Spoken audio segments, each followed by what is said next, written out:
2022 সালে আগ মুহূর্তে আমার মা লিভার ক্যান্সারে আক্রান্ত হয়ে মারা গিয়েছিলেন। একই রূপ আল্লাহ তাআলা আমাকে দিয়েছেন। ঈদ বয়ে আনুক ঈদের প্রশান্তি, মুছে যাক জীবনের কালো অধ্যায়, ছড়িয়ে যাক কোরআনের আলো। সবাইকে ঈদ মোবারক। আজকে এখানে সংক্ষিপ্ত কিছু কথা বলবো। আল্লাহ তাআলা কখন কাকে কিভাবে রূপ দিয়ে দুনিয়া থেকে বিদায় দিবেন আমরা হয়তো কেউ জানি না। আমি আমার গ্রামবাসীর উদ্দেশ্যে একটি কথা বলতে চাই। হিংসা বিদ্বেষ মান অভিমানের পরেও আপনারা আমার গ্রামের মানুষ, আপনারাই আমার আপনজন। আমার কথা বলতে কষ্ট হয়।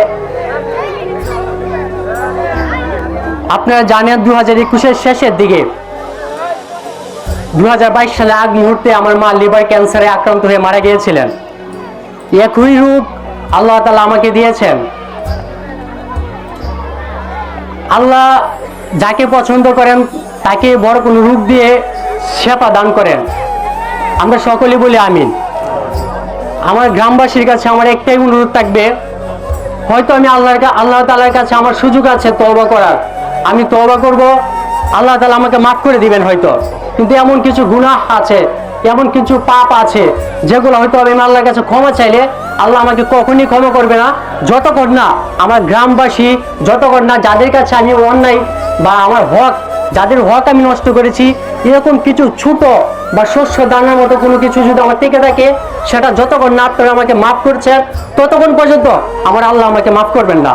তাই আপনাদের সকলের দৃষ্টি আকর্ষণ করে একটি কথাই বলবো, আপনারা সবাই যদি জানা অজানা কারো কাছ থেকে, কারো গাছের একটা পেয়ারা মন্দ কি, কারো গাছের একটা আম মন্দ কি, বা সাময়িক শস্য দানা ফল বা কোনো কিছু যদি আমি কারো কাছ থেকে বন্ধুদের আড্ডায় মজা করে মজার ছলে যেভাবে হোক কারো কাছ থেকে যদি আমি সে হকটুকু আপনাদের নষ্ট করে থাকি, তাহলে আপনারা আমাকে নিজ করে মাফ করে দেবেন ইনশাআল্লাহ। আমার প্রতি আপনারা কোনো কষ্ট রাখবেন না, কারণ আজকে হয়তো আমি মনে করতেছি যে আল্লাহ আমাকে একটা রূপ দিয়েছেন, যে রোগের হয়তো আমার সময় আয়ুষ্কাল হয়তো বা কম হতেও পারে, বা আল্লাহ হায়াত দিলে বেঁচে থাকতেও পারি।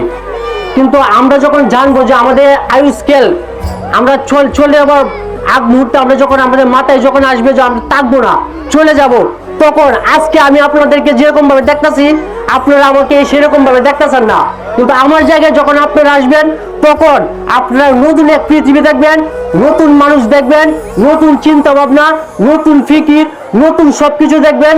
সেদিন আপনারা বুঝতে পারবেন দুনিয়া কি, ইবাদত কি, নামাজ কি, রোজা কি, হজ কি, যাকাত কি, প্রত্যেকটা জিনিস আপনারা বুঝতে পারবেন। তাই আপনারা আমাকে মাফ করে দিবেন। হয়তো যে চিন্তাধারা মাথায় ছিল সেটা ফুটিয়ে তুলতে পারি নাই। আল্লাহ তাআলা হয়তো বা কারো না কারো মাধ্যমে সেই চিন্তা চেতনা এই গ্রামে অতিবাহিত করবে। এই গ্রাম ইনশাল্লাহ একদিন সুরায় রূপান্তরিত হবে, সেদিন হয়তো আমি থাকবো না ইনশাল্লাহ। আমার গ্রামবাসী কার প্রতি কোনো কষ্ট রাখবেন না, কার প্রতি কোনো মান অভিমান কোনো কিছু রাখবেন না, সবকিছু মাফ করে দিবেন। আপনি একজনকে মাফ করে দিবেন, অন্যজন আপনাকে মাফ করে দিবেন, আর ঠিক সেভাবে আল্লাহ তাআলা আপনাকে সেবা দান করবেন।